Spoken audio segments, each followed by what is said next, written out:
नमस्कार दोस्तों। देश दुनिया में आपका हार्दिक स्वागत है। मैं हूं पत्रकार योगेंद्र योगी। दोस्तों, आपने एक कहावत सुनी होगी कि अंधेर नगरी और चौपट राजा। बिल्कुल यह कहावत इस देश में पूरी तरह चरितार्थ हो रही है। यदि आप national medical council of India NMC जिसको कहते हैं, उसका यदि हाल आप जान लें तो आपको ये पक्का यकीन हो जाएगा कि इस देश में कोई शासन नाम की चीज़ नहीं है, कोई संविधान नाम की कोई चीज़ नहीं है। मनमर्जी की जो शैली है वो आपको नेशनल मेडिकल काउंसिल में देखने को मिल जाएगी। ऐसे तुगलकी फरमान जैसे ये देश लोकतांत्रिक तरीके से नहीं चल रहा हो और अधिकारियों अफसरों की और नेताओं की मनमर्जी से ये देश चल रहा हो, तो ये हाल है इस देश का। कोई देखने वाला नहीं है, कोई सुनने वाला नहीं है। और जबकि ऐसी संस्थाओं का जो गठन किया गया था उसका औचित्य दरअसल यही था कि इनको स्वायत्त शासी बनाया गया, इनको ऑटोनोमस बॉडी का दर्जा दिया गया और बाकायदा इनके गठन की प्रक्रिया से सरकारी विभागों को थोड़ा दूर रखा गया ताकि लोग अपनी बात आसानी से कह सकें, देश में चिकित्सा सुविधाओं का विस्तार हो सके, विकास हो सके, आम आदमी को आसानी से और बेहतर चिकित्सा सुविधाएं मिल सकें। इस दृष्टि से इसका गठन किया गया। लेकिन दोस्तों, एनएमसी लगता ये है कि अपने जो कारनामे हैं, इनके जो कृत्य हैं, उससे ऐसा महसूस होता है कहीं ना कहीं कि ये भ्रष्टाचार का और अराजकता का बड़ा अड्डा बनता जा रहा है। आपको मैं याद दिला दूं कि इससे पहले जब एनएमसी का पुनर्गठन हुआ तो ये national medical council of India था। मेडिकल काउंसिल ऑफ इंडिया के नाम एमसीआई के नाम से इसको जाना जाता था। मौजूदा सरकार ने इसका पुनर्गठन किया और इसका नाम परिवर्तन कर दिया एनएमसी, नेशनल मेडिकल काउंसिल। तो दोस्तों, नाम तो इसका बदल दिया लेकिन इसके काम बिल्कुल नहीं बदले। इसका डर्रा वही आज भी ढाक के तीन पात है। आप देखिए कि एनएमसी किस तरीके से देश के हजारों लाखों foreign medical graduate FMG students के भविष्य से खिलवाड़ कर रही है। और खिलवाड़ भी ऐसा जिसका कोई लॉजिक नहीं है, जिसकी कोई तार्किक वैल्यू नहीं है।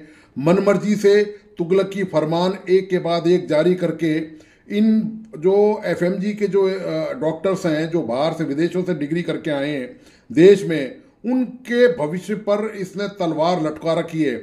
और मनमर्जी के फरमान एक के बाद एक लगातार एनएमसी जारी करती आ रही है। मैं आपको थोड़ा फ्लैशबैक में ले चलता हूँ। पिछले साल जब कोरोना, उससे 2 साल पहले जब कोरोना की बात थी, उस दौरान जब एफएमजी जो स्टूडेंट जो फॉरेन मेडिकल कॉलेज से डिग्री करके इंडिया आए थे, तब भी इन्होंने बहुत तमाशा किया था इस बात को लेकर कि इनको इंटर्नशिप कैसे कराई जाए और कितनी इंटर्नशिप कराई जाए। कभी ये कह दिया कि इनकी इंटर्नशिप, जो लोग ऑफलाइन पेपर दे के आए वो उनकी इंटर्नशिप 1 साल की होगी। फिर ये कह दिया कि जो ऑनलाइन दे के आए उनकी 2 साल की होगी। फिर वापस उस पर संशोधन कर दिया कि अब जो है वो सभी की जो है, जो ऑफलाइन हो या ऑनलाइन हो, उनकी 2 साल की होगी। ऐसी गफलत दोस्तों किसी भी स्वायत्त शासी निकाय में, संस्थान में आपको देखने को नहीं मिलेगी, और वो भी इस देश में। और मज़ेदार बात आपको मैं बताता चलूँ, एफएमजी के जो स्टूडेंट हैं वो, उनके ऊपर ये मतलब ये इनका एक दृष्टिकोण है कि चूंकि ये इन्होंने वहाँ जाकर कोई पता नहीं पढ़ाई लिखाई की है कि नहीं की है।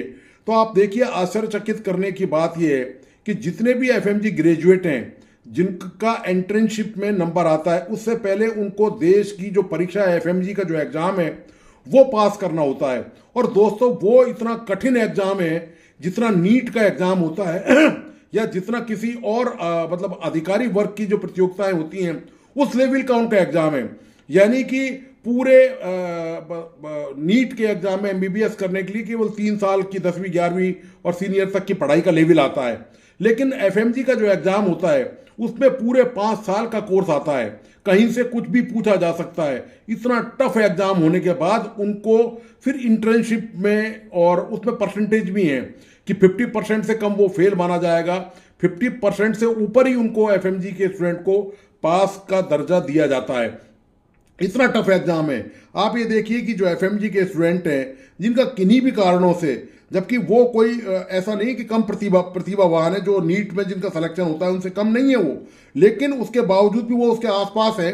लेकिन चूंकि उनका यहाँ पर नंबर नहीं आया तो उनके पेरेंट्स, वो खुद स्टूडेंट्स किसी भी तरह से लाखों रुपए का इंतजाम करके बैंक से लोन लेकर इधर उधर से मांग करके जैसे तैसे वो विदेशों से डिग्री लेके आते हैं। जब वो लेके आते हैं तो इस उम्मीद में लेके आते हैं और उसके बाद उनकी डिग्री पर चूंकि कोई सवालिया निशान नहीं लगे, उनका बाकायदा टेस्ट लिया जाता है।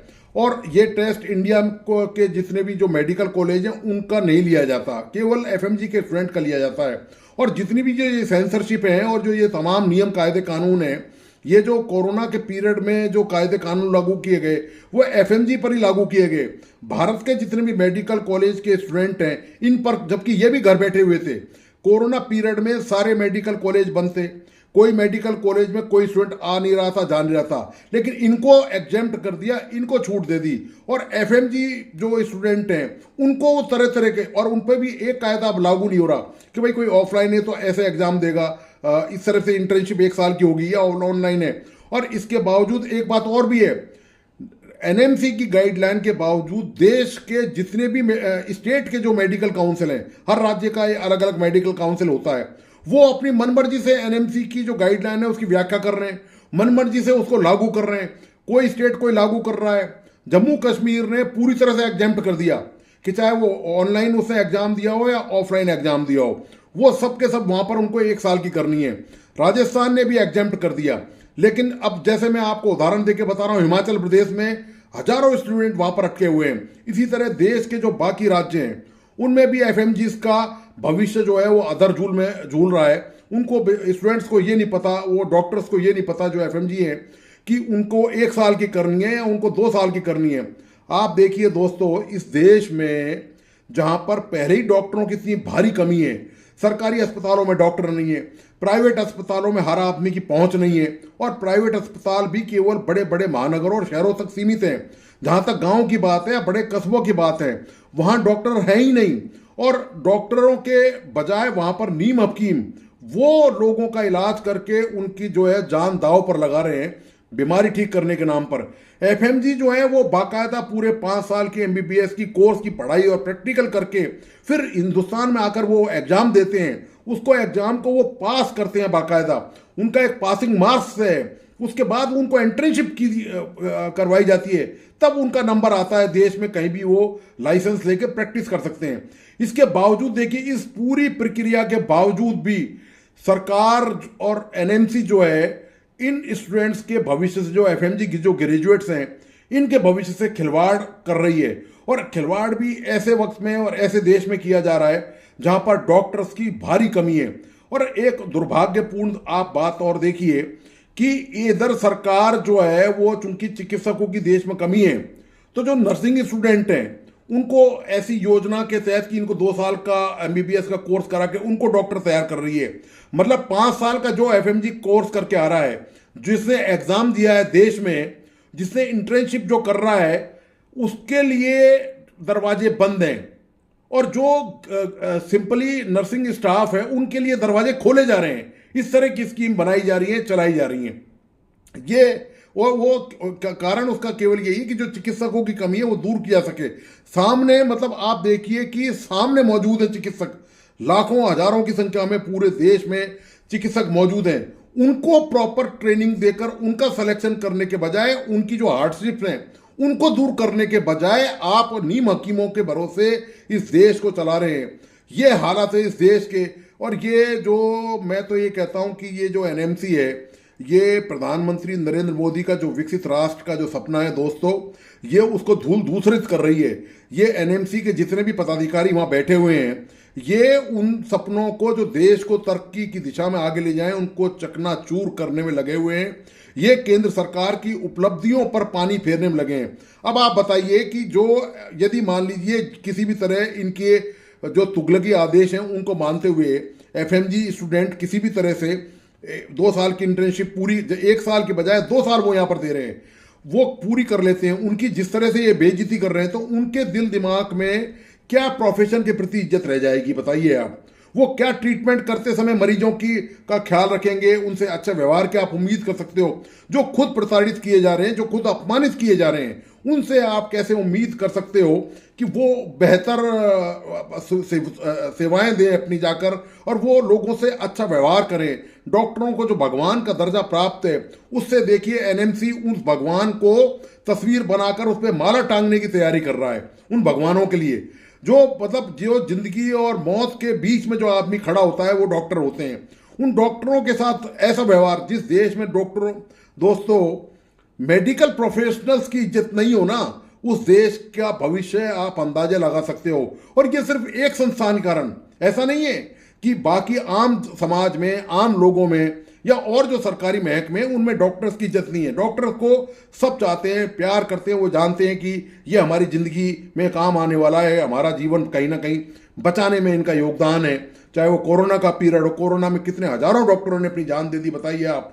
वो देश में वो असली सेवादार हैं, वो उन्होंने उसी तरह जान दी जैसे देश में युद्ध के दौरान देश के सैनिक, देश के जो सेना के जो अफसर हैं वो जान देते हैं। और उसमें कितने सैकड़ों डॉक्टर्स की, आपको पता होगा, कोरोना के मरीजों को ये केवल जान की बाजी दोस्तों डॉक्टर ही लगा सकते हैं। उन्होंने कभी अपने कर्तव्य से मुंह नहीं मोड़ा, जान हथेली पर रखकर भी उन्होंने कोरोना के मरीजों की सेवाएं की हैं। और न जाने कितने हजार लाखों लोगों को उन्होंने कोरोना से मुक्त कराया है। जब इस देश में ऐसे प्रतिभावान लोगों की, जिनके पास यथार्थ डिग्री है, जिन्होंने परीक्षा पास की है, उनसे जब ऐसा व्यवहार होता है तो आप समझ लीजिए कि देश में तरक्की का क्या हाल है, देश में पढ़े लिखे बुद्धिजीवियों का क्या हाल है। देश में जो ये नोबल प्रोफेशन है, आप ये देखिए, इसकी नोबिलिटी कायम ही नहीं रख रखी। एनएमसी ने खुद नहीं आगे बढ़कर ऐसी ऐसी चीजें, ऐसी ऐसी बाधाएं क्रिएट कर रखी हैं कि आम एफएमजी बहुत बुरी तरह से दिग्भ्रमित हैं, वो कंफ्यूज्ड हैं। उनके पेरेंट्स इतने ज्यादा परेशान हैं, उनकी बैंकों की किस्त जाना शुरू हो चुकी है। सवाल ये है कि उनको ये उम्मीद थी कि जो हमारे परिवार का जो सदस्य है वो जब एफएमजी करके आएगा और यहाँ जो परीक्षा पास कर लेगा, इंटर्नशिप 1 साल में पूरी हो जाएगी उसकी, तो हम वो बैंकों का ब्याज और लोन चुकाना शुरू करेंगे।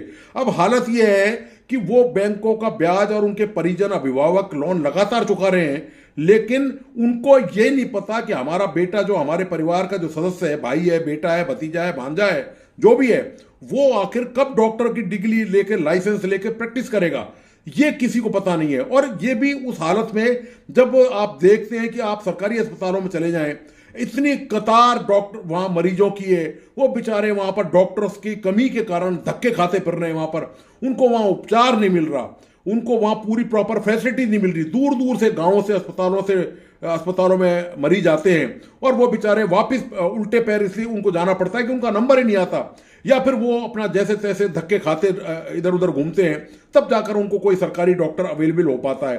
तो ये दोस्तों डॉक्टर्स की जो मैंने आपके सामने व्यथा रखी है, ये उनके हालात रखे हैं, उनके अभिभावकों की आप सोचिए उनका दुख दर्द कितना जबरदस्त है, जिन्होंने अपने खून पसीने की गाड़ी कमाई से उनको भेजा है। और अब एनएमसी जैसी संस्थाएं जो कोऑपरेट करनी चाहिए, इन संस्थाओं की जिम्मेदारी है कि ये तमाम कठिनाइयों को एक तरफ करें और कानून को सरलीकरण करें, कानून को आसान बनाएं, ना कि उनके सामने नई नई चुनौतियां पैदा करें। और इसके अलावा इनकी जिम्मेदारी यह भी है कि देश की जो राज्य हैं, उनकी जो मेडिकल काउंसिल है, वो यदि मनमानी तरीके से व्याख्या कर रही हैं उसकी, वो समानता से उनके आदेश को लागू नहीं कर रही हैं, तो उन पर भी ये सख्त कार्रवाई करे।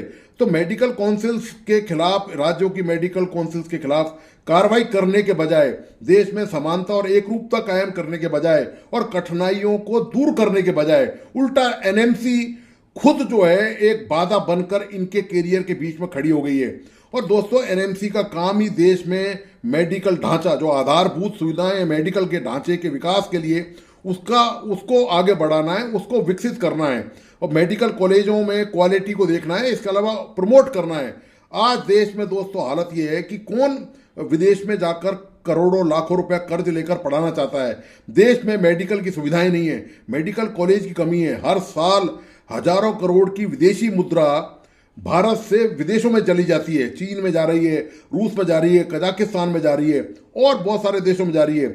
यदि यहीं पर मेडिकल कॉलेज पर्याप्त संख्या में बना दिए जाएं तो ये सारी मुद्रा, ये देश में जो विदेशी मुद्रा ये बच सकती है।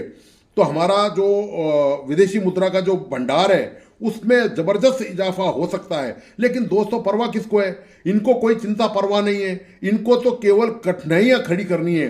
जो नौकरशाही की प्रवृत्ति है वो इस स्वायत्त शासी संस्थान के अंदर घर कर चुकी है।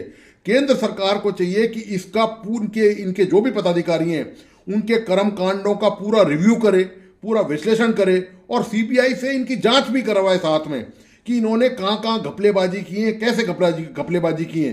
क्योंकि आपको पता ही है कि मेडिकल कॉलेजों को मान्यता देने, उनके हर साल की सीट सैंक्शंस करने में ये जो तमाम जो खेल था, इससे पहले जो national medical council of India थी, वो सब उसने घपलेबाजी तमाम की थी। तो ऐसा तो नहीं है कि ये भी उसी रास्ते पे चल पड़े हों और इस वजह से इनका ध्यान ही नहीं हो और ये हार्डशिप पैदा करके इसी तरह की प्रवृत्तियों को विकसित कर रहे हो और उनको संरक्षण दे रहे हो। तो ये दोस्तों जांच का विषय है और सरकार को चाहिए कि इस मामले में, अब चूंकि चुनाव हो चुके हैं, केंद्र में आज मोदी सरकार शपथ दे रही है, सबसे पहला टारगेट ये होना चाहिए कि लोगों की स्वास्थ्य की चिंता की जाए, लोगों को स्वास्थ्य का विस्तार किया जाए और उनको आसानी से डॉक्टर्स मिल सकें, आसानी से चिकित्सा सेवाएं मिल सकें। जिसके लिए एफएमजी ग्रेड्स के साथ जितना जल्दी हो सके, चाहे 6 महीने का इनका इंटर्नशिप करवाया जाना चाहिए, साल भर क्यों 6 महीने का भी करवा देंगे तो कम नहीं है, क्योंकि वो बच्चा, वो स्टूडेंट, वो ग्रेजुएट एग्जाम पास करके आया है, तो वो 6 महीने या साल भर का करवा कर उनको फील्ड में भेजें ताकि लोगों को चिकित्सा की सुविधा मिल सके, लोगों का जीवन जो है वो आसान हो सके, बीमारियों से लोग मुक्त हो सकें और ये राष्ट्र जो है वो स्वस्थ हो सके और आगे बढ़ सके। तो दोस्तों, आपको ये विश्लेषण कैसा लगा, प्लीज़ अपने लाइक्स और कमेंट्स के साथ मुझे ज़रूर बताएं और दोस्तों इस वीडियो को अपने दोस्तों और परिजनों को ज़रूर शेयर करें और साथ ही इस यूट्यूब चैनल को प्लीज़ लाइक, सब्सक्राइब करना और बेल आइकन का बटन दबाना नहीं भूलें। धन्यवाद, नमस्कार।